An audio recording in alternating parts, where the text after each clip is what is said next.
une autre forme de vol d'énergie. Oui, dans cette vidéo, je vais partager avec vous une autre façon, un autre procédé que certaines personnes utilisent pour te voler ton énergie, pour te vampiriser de ton énergie. Si tu n'es pas encore très au clair avec cette notion de vampirisme d'énergie, sache que ça existe. Il y a des êtres humains qui sont là, conscients ou non, qui volent l'énergie des autres. Et moi, on les appelle les vampires et j'ai développé ça dans d'autres vidéos. Et donc aujourd'hui, je vais vous parler d'une de leurs techniques parce qu'ils en ont plusieurs. Mais vraiment, il y en a une.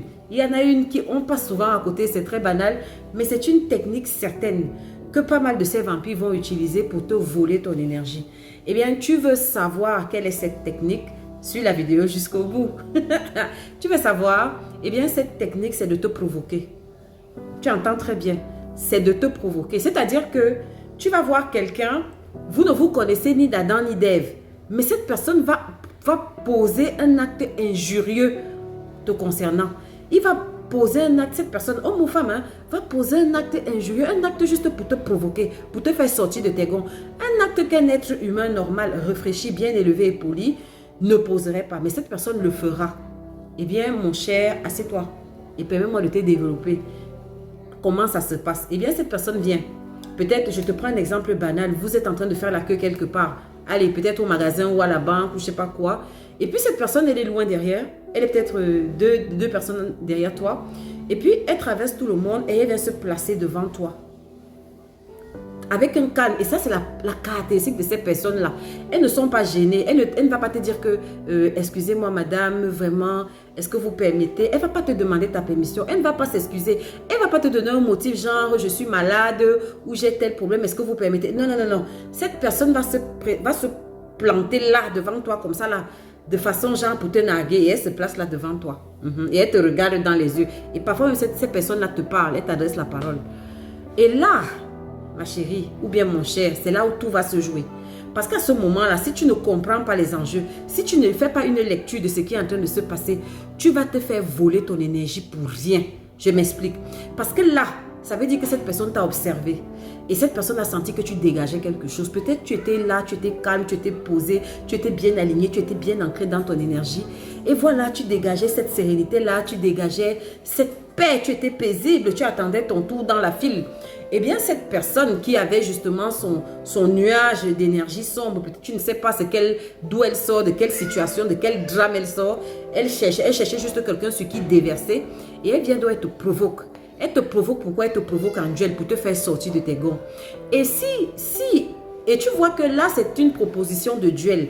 En l'apparence, réagir est légitime parce que ce n'est pas normal. Cette personne ne devrait pas comme ça te sauter et se placer devant toi dans la file ou dans le rang. Ça ne se fait pas.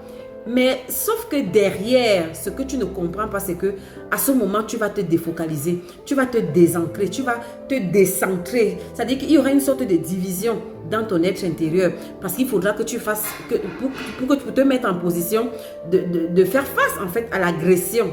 Et donc, tu vas te mettre à réagir, tu vas te mettre à bavarder. Et donc, regarde bien, tu vas changer d'une énergie haine qui était plate, qui était calme, à une énergie haine moins, qui devient énervé, qui devient courroucé. Et vous savez comment reconnaître ces personnes-là? Parce que tu vas voir que cette personne, en fait, aura le toupet de te faire passer pour l'andouille. C'est-à-dire qu'elle va essayer de retourner la situation contre toi. Elle va essayer de présenter les choses genre c'est toi l'hystérique, c'est toi la folle furieuse. Et elle sera très calme. Donc vous voyez que c'est comme une sorte de gaslighting. Pour ceux qui sont habitués au monde merveilleux de la perversion narcissique, le gaslighting c'est la capacité que les pervers narcissiques ont de te faire douter de toi-même. C'est-à-dire ils viennent et te disent que ta ceinture que tu portes ici là, elle est bleue. Et toi tu lui dis, et il est très calme, mais très sûr de lui. Il te dit, ah tu as une jolie ceinture bleue. Tu lui dis non. Ma ceinture, elle est rouge. La personne te dit jamais, tu as une ceinture bleue. On appelle ça le gaslighting. Et donc, cette personne va te regarder droit dans les yeux et va te dire que tu es en erreur et que c'est toi qui as tort. Et Une autre chose pour reconnaître ce genre de personnes, écoutez-moi bien, ce n'est pas quelque chose de simple. C'est quelque chose qui se passe même dans le niveau spirituel. Pour reconnaître ce genre de personnes, regardez la réaction des gens autour. Vous allez voir que les gens seront passablement complices. Les gens seront passablement calmes. Tu auras l'impression que tu es la seule à avoir vu comment cette personne a traversé tout le monde et est venue se placer devant toi. Personne ne va réagir. Personne ne va défendre ta cause. Si tu as une situation comme ça, mon cher, garde ton calme. C'est un vampire, c'est un voleur d'énergie. C'est quelqu'un qui a son drame et qui cherche quelqu'un sur qui déverser ça. Et la preuve, chaque fois que tu as cédé à ça, chaque fois que tu as essayé de réclamer tes droits et voilà, de t'insurger, de dire que ce n'est pas normal, et tu as dit qu'est-ce qui s'est passé après? Que tu aies eu gain de cause ou pas, parce qu'au final, tu peux même avoir gain de cause ou pas. Mais toujours est-il que regarde, observe-toi à l'intérieur de toi. Tu vas te rendre compte que maintenant, tu es en l'air. C'est-à-dire qu'il y a un magma maintenant à l'intérieur de toi. La paix, la belle bulle, l'énergie dans laquelle tu étais, tu l'as perdue. Maintenant, tu es agité à l'intérieur de toi. Maintenant, tu es comme un petit, je sais pas quoi, un petit monstre. Il y a la fureur qui gronde à l'intérieur de toi. Pour certains, pour les sanguins comme nous, comme ça là, tu te mets à avoir même des symptômes. C'est-à-dire, tu as les palpitations, tu as les mains qui tremblent, tu as les mains moites, tu ne comprends pas. Eh bien, ma chérie, le téléchargement d'énergie a été effectué, a été parfait. Oui. Tu viens tout simplement de te faire vider de ton énergie, mais surtout, tu viens de piquer l'énergie de cette personne. Et regarde bien cette personne après. À la seconde où tu sors de tes gonds, à la seconde où tu t'énerves, regarde cette personne.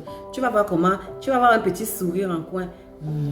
Comme si elle te nargue, parce qu'elle a obtenu ce qu'elle voulait. Et donc, mon cher ou ma chère, faites très attention. Ce n'est pas à chaque fois qu'on doit réclamer nos droits. Ce n'est pas à chaque fois que tu dois t'insurger lorsqu'une injustice est commise à ton égard. Il y a des personnes qui font exprès de te narguer. Il y a des personnes qui font exprès de te provoquer juste pour te voler ton énergie, parce qu'elles sont envieuses, parce qu'elles voient ce que tu dégages et parce qu'elles veulent juste prendre ça. Je vous dis, je vous parle là, je ne vous parle même pas des pervers narcissiques avec lesquels vous êtes en relation. Parce que ça, c'est du classique, c'est du connu. Mais je vous parle des inconnus, des personnes que vous ne connaissez ni d'Adam ni d'Ève.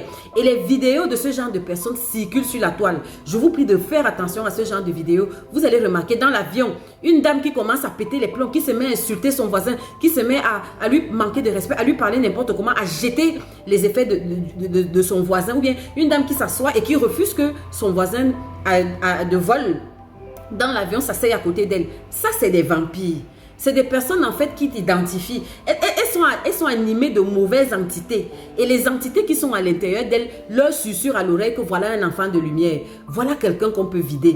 Et elles viennent donc être vides de ton énergie. C'est vrai que c'est difficile, mais quand on est un enfant de lumière, on doit sortir de la naïveté et on doit comprendre les règles du game. Dans la matrice là, je pèse bien mes mots. Ce n'est pas pour les bisounours, ce n'est pas pour les enfants de cœur. Quand tu es un enfant de lumière, tu dois être un guerrier et tu dois connaître comment les gens des ténèbres, les forces des ténèbres fonctionnent. Et donc, la solution, c'est ton calme. Tu ne te décentres pas. Tu n'as rien à prouver à personne et surtout pas à cette personne que tu ne connais ni d'Adam ni d'Ève. Tu n'as pas besoin de lui prouver que tu as des droits. Tu n'as pas besoin. Et donc, tu n'es pas à 5 ou à 10 minutes près. Sauf si c'est un cas d'urgence, un cas de vie ou de mort. Et même quand c'est un cas de vie ou de mort, franchement, si tu as identifié toutes les caractéristiques que je t'ai données dans cette situation, le jeu n'en vaut pas dans la chandelle parce que généralement, c'est du lourd, c'est des gros vampires. Tu vas voir que pour retrouver la bulle dans laquelle tu étais avant cet incident, ça va te prendre des heures, voire 1 ou 2 journées. Parce que ces personnes-là savent très bien ce qu'elles font. Elles ne t'attaquent pas au hasard. Donc, fais très attention. Quand tu vois une personne qui te provoque pour rien, il faut la laisser passer avec sa mauvaise énergie. Comme on dit chez nous, dans notre patois, il faut la laisser passer avec sa malchance. Garde ton calme. Et c'est ça qui sera ta force. Parce que cette personne va... Et tu vas voir, ça va rendre cette personne nerveuse. Elle va commencer même à vociférer, à s'agiter. Garde ton calme. Laisse-la devenir 2 fois plus ridicule. Et elle va passer avec son mauvais nuage et elle va chercher ailleurs si tu y es. Elle va chercher un autre endroit, une autre poubelle ambulante. Elle va chercher quelqu'un d'autre où elle va déverser son énergie. Mais ce ne sera certainement pas toi. À bon entendeur.